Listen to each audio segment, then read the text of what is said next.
Yeah, my name's Lewis Smith, and in today's video, what we're going to talk about is competition. And the main thing that we're really going to focus on is a question that I get asked a lot of the time, which is, how do you know if there's too much competition? And that can be thought of in terms of dropshipping in general as like a business model, but also people looking to start dropshipping businesses and considering selling a certain subset of products, like a niche. They might think, well, how do I know if that particular market is too competitive? So that's what we're going to cover in today's live with Lewis. So before we get started, if you're interested in taking kind of a more in-depth dive into this and really are interested in this kind of thing, then you can head over to, let's see if this works, dropshipunlocked.com/free. And if somebody who's joining this either live or on the replay could very kindly pop that in the comments for us, that would be much appreciated. And that's where we run an on-demand training that you can access, and we'll kind of break this down in a lot more detail than I'm probably able to go into in one of these videos. But when it comes to competition with dropshipping, or any kind of competition really, we all know that it's a balance, right? You need to find that balance between finding a market where there's money being made, where there's enough people buying and spending money that it's worth you going into business in there. But a huge question that often holds people back, I think, is how much is too much? You know, how much competition is too much? And I guess more importantly than that, how do they compete? Because going into a market that's competitive is one thing, but going into it with any chance of succeeding and turning that competition into your own advantage is completely different. And I get this all the time. I mean, clients come to me because they want to build an e-commerce business. They like the idea of dropshipping because they don't have to spend thousands on stock, you know, or purchase items from China, or worry about getting their Amazon account shut down. Like, it's something where they control the business, and they like that. They want time and location freedom. You know, that's something that they're trying to achieve with this. And they want that financial security that a dropshipping business can bring you over the long term if you pick the right market. Okay. And that's what it all comes down to. And even though the clients that come to us have money to invest, they understand this is not one of those, you know, get rich quick type business models. Those, in my experience anyway, just generally don't exist. And they're committed to building a long-term business with this, right? This is something that they want to do over the long term, but they're worried about spending the next 6 months kind of wasting time, you know, building something that's just going to lead nowhere. And I completely get that. Like, I relate to that frustration. And that's effectively sometimes in entrepreneurship unavoidable to a certain extent, because if there were guarantees with entrepreneurship, well, everyone would do it, right? No one would work a job. Everyone would just create their own company if it was 100% successful. So that's the thing I think that people are a little bit concerned about. The other thing is that they're worried about not making sales sometimes. So they think, you know, I could create this site and it might be an in-demand niche, but how do I know if I'm actually going to generate any sales or do it profitably? You know, that's definitely one that gets people as well, I think. And the other thing is going into a market as a newbie, because the people that we work with haven't generally built these types of businesses before. You know, they might have been in business already, they might have a full-time job, and they kind of want to transition out of that working 9 to 5, trading their time for money, into having a business that they can run from a laptop from anywhere in the world. But they look at the markets that they're going into and think, well, how on earth am I supposed to compete with these huge players where they've got, like, you know, hundreds of thousands of pounds of marketing budget that they can put towards things like SEO marketing, etc. And that's something that I think gets people. People think, how am I supposed to go in here? Surely I would need years of content marketing and blog posts to be able to get something that can compete on that level. And I get it. It makes sense. I feel exactly the same when I first started this. It's something that, you know, we can definitely relate to. But here's the thing. I mean, I think a market needs competition. I think that competition is a good sign, right? And I'm not saying that from the perspective of, oh, it makes us all better and it pushes us to succeed. That is true to an extent.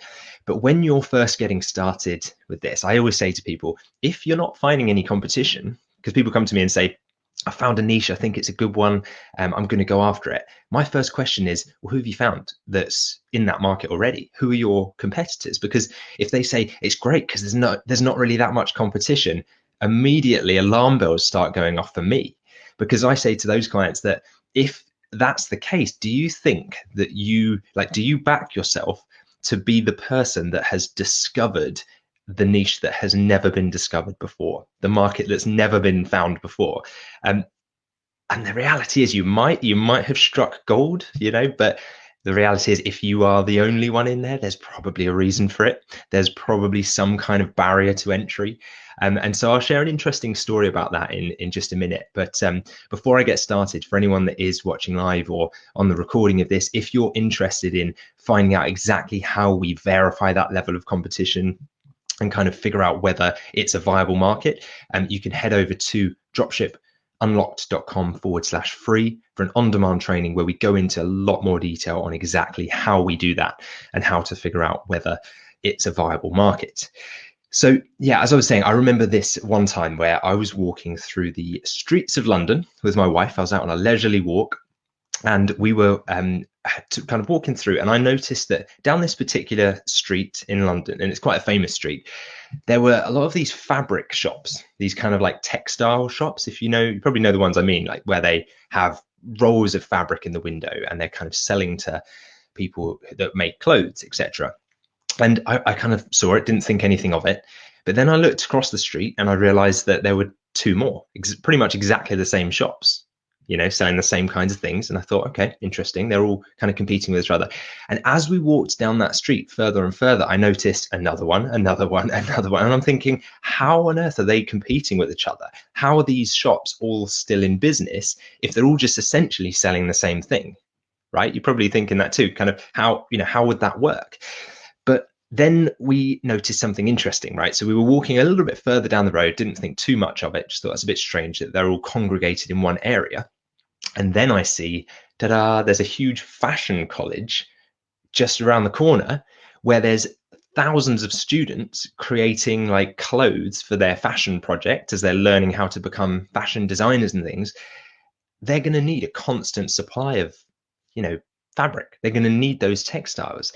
And so I started to think, okay, well, I guess now it makes sense why there are so many of those shops, because they know that that market is in demand because they've got a consistent requirement. There's a consistent demand there from people that are requiring those textiles and fabrics. And I thought, well, that's really interesting, because now it doesn't become a case of, is there too much competition? It becomes a case of, is there enough demand, right? These people didn't just open up their shop there because they thought, I'll just have a go and that seems like a good street to do it. They came because there was an existing market. They knew that there was a demand of customers, or a demand from customers requiring certain products. And they thought, well, why would we go and set up our fabric shop or our textile shop in a street that maybe, there's no guarantee of making sales? Like, that's just not a sensible thing to do. But that is the equivalent of the clients that come to me and say, I found a niche, it's got no competition, it's great. That's like saying, well, let's go and start a textile shop in the middle of the countryside. It might work. You might get a really loyal fan base, but it's going to be harder. You're going to have to really drum up interest. And in the digital marketing world, right, so in e-commerce, drumming up interest, like that costs money, right? That's going to be hard, or it's going to take a lot of time and effort. But if you were to go and just go into the market that already exists, and you can see that actually there's a lot of people there selling already, and there's a lot of people buying there already, create a business that serves the existing demand. It's cheaper, it's going to be easier for you. And if the market's there and consistent, think about the stability over the long term, right? Do you want a business that fluctuates wildly throughout the year, or when a certain trending type of product dies down? Or do you want one that's always going to be in demand, right? That's the kind of thing you have to think about. So that's why I think competition is an advantage. And look, if you're interested in taking a really kind of clear look into how we do this in a step-by-step format, and really understanding how you could apply it to, then head over to dropshipunlocked.com/free. As I say, if you're watching live, or if you're watching the recording of this, someone could pop that in the comment section. That would be amazing. So yeah, I mean, to wrap it all up, here's what we know, I guess, at this stage, right, from what I've been discussing here. If there's no competition, don't think of that as a good sign. Think of that as alarm bells. Why is there no competition? Are you really the one that has discovered this amazing market where you could be the first person in it? And even if you have, how long is that going to last, right? Even if you have nailed it and you've got your entry to market timing perfect, how long before that becomes saturated, right?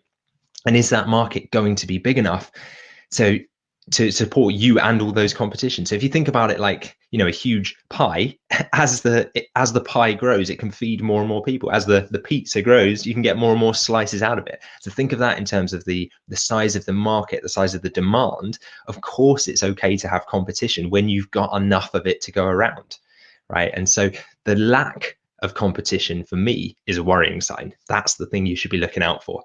Look out for a market where there's no competition and think, probably not one I want to venture into, right? So I just wanted to thank you guys for anyone that joined us live so far on the video, on the live with Lewis or the stream with Smith. We're still undecided about the title of what we're going to call these.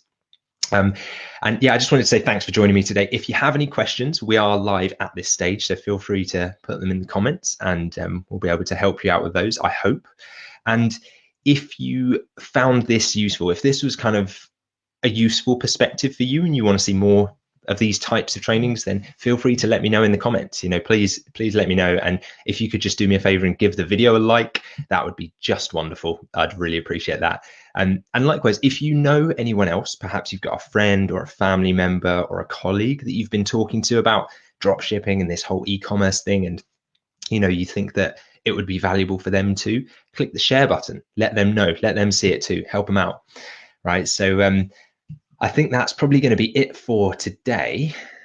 Yeah, I mean, thank you everybody for joining. And don't forget, if you want to go deeper into this, the link is on the screen here and I'll put it in the description as well. So you can head to dropshipunlocked.com/free, where we're running an on-demand training where you can go much deeper into all of this stuff about not only competition, but all of the other criteria that we would advise looking for when you're launching a dropshipping business. So with that said, guys, thanks very much and have a great day.